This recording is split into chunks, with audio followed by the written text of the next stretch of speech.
Hey, ladies and gentlemen, this is Carmine Sabia for Explain America, and it's no secret Judge Juan Merchan of the Alvin Bragg, Stormy Daniels, Donald Trump hush money case, not a big fan of Donald Trump by most people's beliefs.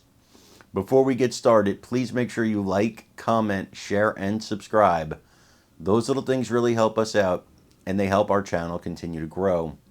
Reports surfaced yesterday that during the jury selection phase of the trial, and by the way, they selected 7 jurors on the first day. That is insane to me. I cannot believe that they selected 7 jurors that quick, so quickly that the actual trial portion of the trial may start on Monday.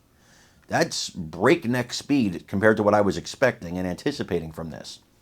That being said, a lot of people feel that Merchan is not being exactly fair to Trump, and Trump is among them. Yesterday, Trump apparently made some kind of motion or whatever towards one of the jurors, or was mouthing something. They claim, we have no video of this. And Judge Merchan apparently went on a rampage telling Trump he will not allow jurors to be intimidated. I want you to watch this report and let me know what you think. As always, please remember to like, comment, share, and subscribe. I'm Carmine Sabia for Explain America. We love you guys. God bless you. Take care, everybody. All right, Boris, thanks so much. It is day 2 of jury selection in former President Trump's hush money trial. It's back underway. Let's get out to CNN's Laura Coates, because Laura, I understand that the judge has now told Trump's attorney he needs to talk to his client because something that President Trump, the judge, said was doing toward one of the potential jurors. Got it.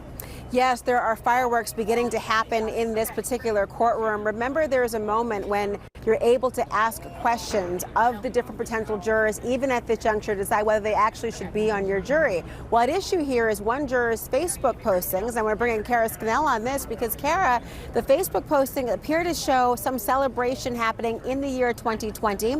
The prosecution wants this juror not to be removed for cause. They say it's just a celebratory filming from a distance. The defense thinks that this is actually biased against Trump. What's happening? Right. So they brought this juror into the courtroom alone without the other jurors there, so the judge could question her about what was actually depicted on this video.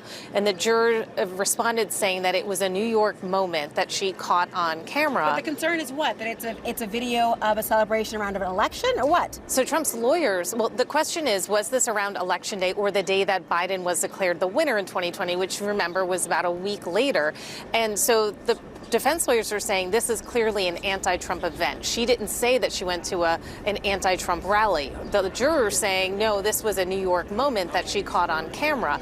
So the judge, it questioned her, the defense team saying they thought that she needed to go for bias. The judge said, the juror looked me in the eye and said that she could be impartial. So we refused to excuse her for cause. That still means Trump's lawyers could use one of their strikes if they want to on her, though they have not yet. But that prompted this reaction in court from Trump. While as the juror was leaving, he could be heard audibly saying something and gesturing in the direction of the juror leaving the room. That prompted the judge to raise his voice. He is a soft-spoken judge, but firm. He raised his voice and said to Trump's lawyer, I can hear your client uttering, and warning him that he cannot do that, cannot disrupt this proceeding, and advising him to talk to his client. And went on to suggest that he won't have any jurors intimidated.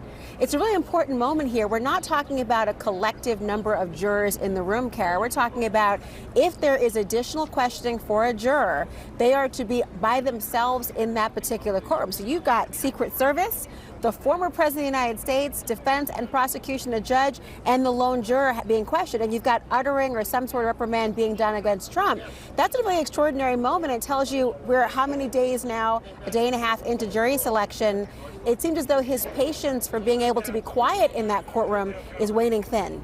I mean, this is the 3rd trial I've covered with Donald Trump as the defendant. The other 2 were civil cases, different situations, different things at stake there. But you see Trump really not being able to not react in the moment at times. In the E. Jean Carroll case, when she was testifying, he audibly reacted at first, again, outside the presence of the jury, prompted a warning from that judge, telling him that, he cannot disrupt these proceedings. It was not, he was warned, but Trump continued to do it again. You can clearly see that it is hard for him not to want to react and respond when he's hearing certain things. And the judge admonished Trump at this moment once the juror had left the room, but the judge's explanation for why he's handling it this way, bringing this juror in for questioning, is because he said at the outset he didn't want there to be any intimidation, and that being intimidated from speaking among your peers and other jurors. But now there's this new wrinkle of not wanting there to be intimidation because of the defendant. And what's so interesting here, Jessica, remember, is that we're talking about jurors' social media posts, Facebook posts at this point in time.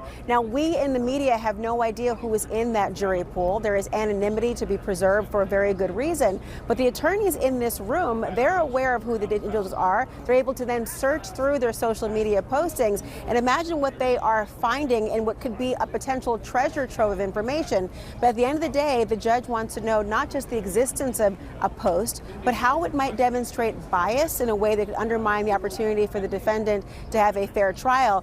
Again, they will have the final word in strikes. We only get 10 total, so there's going to be a lot at stake here. All right, certainly that is the case. Laura Coates for us with Kara Scannell outside the courthouse. Thanks so much. And stay with us. We're going to stay on this breaking news, but take a quick break. We'll be right back.